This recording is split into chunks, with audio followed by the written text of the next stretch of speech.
చాలా కాలం నుంచి చెప్తా ఉన్నారు. ఎందుకంటే మనం అవలపాడు మీద నుంచి డైరెక్ట్ గా రోడ్డు మీదకి వెళ్తాం వల్ల అక్కడ సిమెంట్ రోడ్డు ఉంది. దాదాపు చాలా మంది జరిపారు. వేస్తే కనుక అందరి నుంచి హైవే ఎక్కడో ఇబ్బంది లేదు. అదే కదా సమస్య. దాంతోపాటు పైన గ్రామాలు కూడా ఈజీగా ఇక్కడి నుంచి వెళ్ళడానికి ఈజీగా ఉంటుంది. అక్కడ అవలపాడు దగ్గర హైవే ఎక్కాలంటే గమనికం విపరీతమైన కార్లు వేగంగా వస్తున్నాయి. మనం వెళ్ళేటప్పుడు యాక్సిడెంట్లు జరుగుతున్నాయనే ఉద్దేశంతో రోడ్ డిపార్ట్మెంట్ అనుకున్నాను. కాబట్టి లేట్ వేసినా బాగా వేసాం చూసి వచ్చి. అందుకే లేట్ వేసామనే దానికోసం బండి వెళ్ళి చూసి వచ్చాను. లేట్ అయింది కొద్దిగా.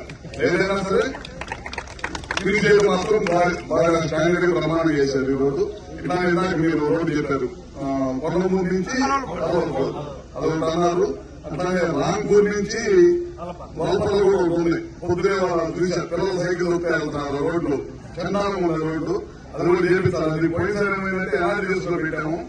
ఎన్ఆర్డీఎస్ లో పెట్టడం వల్ల వేరే దాంట్లో పెడుతుంది. అలాగే ఎన్ఆర్డీఎస్ లో గమనం ఉందని దాని మీద ఎన్నిసార్లు పెట్టి అనుకొస్తుంది. నేను కానీ కొద్దిగా నా మైండ్ కూడా కొద్దిగా ఎక్కువ పెట్టి దాన్ని ఎట్లా క్లియర్ చేపిస్తాను కూడా నేను ఇలాంటి పుస్తకాలు కూడా మాట్లాడుతూ వచ్చాను. ఇట్లానే ఇంకా చాలా రోడ్లు వేయాల్సినవి కూడా చాలా ఉన్నాయి. చేసినా సరే ఇంకా వేయాల్సిన రోడ్లు కూడా చాలా ఉన్నాయి. కొత్త కనెక్టివిటీ ఒక గ్రామం నుంచి ఒక గ్రామానికి కనెక్టివిటీ చాలా ఉన్నాయి చేయాల్సింది. దాదాపు ఈ గవర్నమెంట్ వచ్చిన తర్వాత అయితే నాబార్డు ఎంపరాలమైన ఉప్పు వాళ్ళు ఏలేసిన వాళ్ళు ఆ రోడ్డు 10 కోట్లు 11 కోట్లు అయింది ఆ రోడ్డు వేయడం. అది కూడా గడిచిన 5 సంవత్సరాలు ₹1 మట్టి కూడా లేదు. అది కంప్లీట్ చేశాం. పంచాయతీ ఎన్ఆర్డీఎస్ ఈ రోడ్డు లాగే దాదాపు ₹30 కోట్ల పైన ఖర్చు పెట్టి రెండు సంవత్సరానికి 15 కోట్లు 2 సంవత్సరాలకు 30 కోట్లు ఖర్చు పెట్టాం.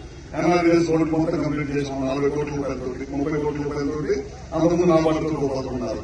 ఇప్పుడు మళ్ళీ పవన్ కళ్యాణ్ గారు డిప్యూటీ సీఎం గారిని అడిగి మళ్ళీ మనం ఒక 22 కోట్లు 23 కోట్లు తీసుకున్నాం. దాంట్లో కొన్ని రోడ్లు కావాలని ఇప్పుడు టెండర్ వేశారు. అతను ముందు రాట్లేదన్నారు. అది ఒకసారి మాట్లాడుతున్నాను.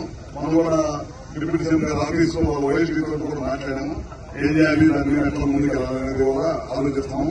దాంతోపాటు ఇప్పుడు ఇంకా కొన్ని రోడ్లు అడిగారు. అవి ఇవాళ పొద్దున కూడా వేరే వాళ్ళు చెప్పారు. పల్లిగూడెం నుంచి నక్కపొక్కలు వాళ్ళ రోడ్డు బాగాలేదు అదానం అని అది కూడా శాంక్షన్ చెప్తాం. 12 కోట్లు 40 కోట్లు శాంక్షన్ అయిపోయింది. 10 కూడా అయిపోయింది. అది ఒకటి పిలుస్తాం.